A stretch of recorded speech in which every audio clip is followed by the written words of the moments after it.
Before we jump into today's episode, I wanted to let you know that I have a brand new masterclass coming out on the 18th of April. It's the 7 Steps to Podcasting. This was voted for by my social media audience. It won out against the other by a margin, so I will do both at some point, but the first one is going to be the 7 Steps to Podcasting. So if you want to come and join me for this masterclass, it's going to run for about an hour on the 18th at 4 p.m. UK time. So join me by hitting the link in the show notes or head over to donnaeade.com/7 podcast steps, all one word. That's donnaeade.com/7 podcast steps. Now back to the episode. You're listening to the Mindset and Action Podcast, the place to be to grow and streamline your business. I'm your host, Donna Eade. Let's jump into the show.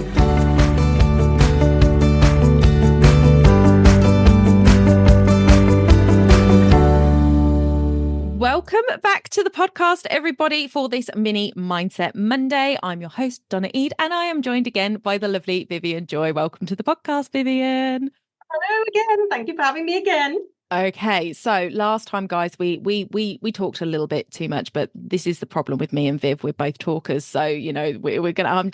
I'm gonna have to try to rein us in this time because it is a 10-minute Monday mini mindset. So we are going to jump straight into it. Vivian, today we're going to be talking about our mindset block. So this is what we were saying we're working with. This is what I talk to all of my guests that come on. I come and I say, what has been your biggest mindset block in your business and how have you overcome it? And that's what we kind of talk about. So how do we actually discover what our blocks are? What are some of the things that we can do to kind of work out what it is that's actually getting in our way? Because I think oftentimes we think it's one thing, and when we dig deeper, it's actually something else entirely.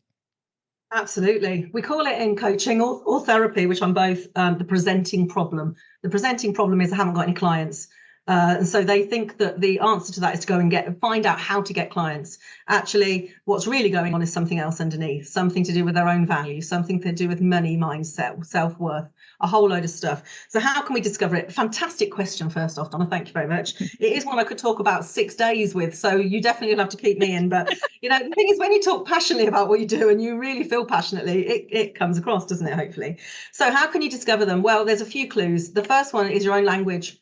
I can't, I couldn't, I could never, I mustn't, I shouldn't. That kind of language. So, you know, grab a pen throughout your day if you're trying to work out what your blocks are, because we say the same shit to ourselves all day. We do. 80% of what we're saying is the same every day, believe that or not. I mean, we're very clever, but we don't use that capacity. So you'll hear yourself saying certain things. Oh, I don't want to, I can't. Oh, I've got to's. This kind of language is telling you what you don't really want to be doing. And once you discover what you don't really want to be doing, you can work out why you don't want to be doing it. And there's 3 reasons why we don't want to do things. You've probably heard me talk about this before, if anyone's heard me before. The first one is we're scared of it. It's fear. The second is that we don't have the skill, which is usually covered by training. And the third is it's just not valuable enough, i.e. it's not valuable enough to get out of our own way. We don't want to move from safety because it's too certain. So therefore, we have to work out which one of those 3, or there might be a combination, and sometimes all 3, in which case, good luck, you need a coach. You're never going to get out of all 3 of those. If it's not valuable enough and you're terrified and you don't know how to do it, you will sit and freeze. You absolutely will. Whereas actually you'll fight if you think you can get the skills and you can move forward, even if you're scared. But if it's valuable enough, you'll fight. So you can hear how that combination of those 3 things, really important to understand for yourself. I do an exercise with my clients that have got masses of overwhelming to-do lists, which most people have in business because there's such a lot to do. And I literally just go through your to-do list and just mark on each one which of these things is stopping you. Yes, there's some stuff that you're going to do today, but there'll be stuff on there that's been there for weeks, months, maybe even years. Ironically, blogging was one of mine. It sat there for donkeys, honestly. And one day I did this for myself and I worked out it just didn't have any value. I couldn't work out why it was going to be important for my business. And then I went on a networking session and there was a woman did a talk about the power of blogging. It was probably the best thing I ever watched. to help me get out of my own way with this. And she was talking about what it does for your website, what it does for SEO, what it does for positioning. She turned up that value not button, and all of a sudden I thought, I'm going to do it. And I've now blogged and vlogged probably at least twice a week then the last 5-6 years. Hence, there's a lot of content on my website. So you have to turn up the value, turn down the fear, and get into the skills. Because once you get those three, you will do it, and you will absolutely do it if it's valuable enough. I say, if you've got kids, don't say, oh, I won't pick them up from school today. It's quite valuable to pick the kids up from school. But actually, oh, I won't write a blog, or I won't record a podcast, or I'm not going to go to that networking. It's just not valuable enough is the main one in business. So, and the fear that sits behind that could give you that excuse. So definitely have a look. But yeah, how can we discover them? So the first one is our language, number one. The other thing is when you start to think about doing these things, so I'm just going to take podcasting as an example, since we're here.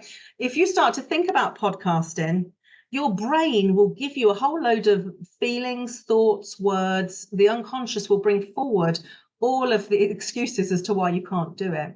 And really take notice of those, because if you've got stuff that is either really loud or in glorious technicolor, or it brings up a feeling, then we've got a belief sitting there that you probably don't want to have. It's a belief of I can't, or I shouldn't, or I mustn't, or I wouldn't, or last time. So we've got a whole library of stuff that sits in the back of reasons why we should or shouldn't do things. And that's what the brain refers back to every single time, every second of the day. Your brain is doing this. So when you get that information, just try and hone in on it. Allow yourself to sit with it. This whole mindfulness thing. Sit with that and just see and hear and feel as much of that as you can to try and work out what that was. Because there'll be a little version of you that decided something and it probably wasn't true. And if you do need some help with that, reach out to somebody that can help you, because you can only ask the questions that are in your head, whereas a coach will ask you questions that get you out of your head and into things. So they're the main things, is your own language and actually what your brain is showing and telling and helping you feel, because all of that are the biggest clues and cues as to why you are or are not moving forward or doing something. It's a bit like having a tricky conversation. That whole feeling, that handing your notice in. I don't know if you remember why that's the most terrifying thing on the planet. I've got no idea, because you're about to bloody leave. But for some reason, or breaking up with somebody, or telling a friend how you feel, these kind of things, what the brain does is go back to all the experiences you've ever had and the outcomes you've had, be them good or bad, and weighs up what's going to happen. And it'll probably stop moving forward. So, negotiating, following up clients, this is how it shows up in business. Oh, I best not, I've already followed them up twice. They'll think I'm being spammy. They'll think I'm being salesy. They'll think I'm desperate. Actually, what it is they've probably completely forgotten, and you've gone down their list on Messenger, and they'll probably be glad if you message them. I know when someone messages me, I'm really happy, because I'm like, oh, I nearly forgot that event. I don't think, oh, they're spammy. Oh, how dare they? So I don't have their mindset. I have my mindset and my life. They have their mindset and their life. So your blocks are your own. They're only created in your own head. They're not created anywhere else. And that's brilliant news, because that's where you can change them too. I love that. I love that. So, guys, that's something that I think is a big takeaway from today, is to grab that pen and paper and just note your language. And if you're like me and you work on your own at home by yourself and you're not really actually talking very much during the day, which is why I over talk on podcasts, I think, because I just need to get it all out. It's the things that you're saying in your head when you come up against something and you in your head say, oh, I can't do that, or I shouldn't do that. Note those down and do a little bit of work around it. And if you come up against something and you think, oh, that could be something, I want you to come over and drop me a question. I want you to drop me a question for Viv. And when we start getting questions in, we will start answering them on the podcast, and giving a little insight from a pro coach, NLP practitioner who knows her stuff. So yeah, if you want a little bit of advice, obviously it's not going to be as in-depth if you were talking to her in person in a session, because she doesn't know you, doesn't know your background and stuff. But if you have questions for Viv about certain blocks, we can certainly do a talk on those blocks. So drop your questions to me, and we will have a great old time digging into them for you. Look forward to that. Yeah, it'd be great, won't it? So that is it for today, guys. Make sure you grab that pen and paper, make notes. What are you saying you shouldn't? What are you saying you can't? What are you saying I don't want to about? Note all those down, and let us know. And we will speak to you in the next one. Make sure you are subscribed where you listen so you can come back and get some more mindset tips from Viv. Thank you, Viv, for coming on the show today. And we'll see you all soon. Bye for now.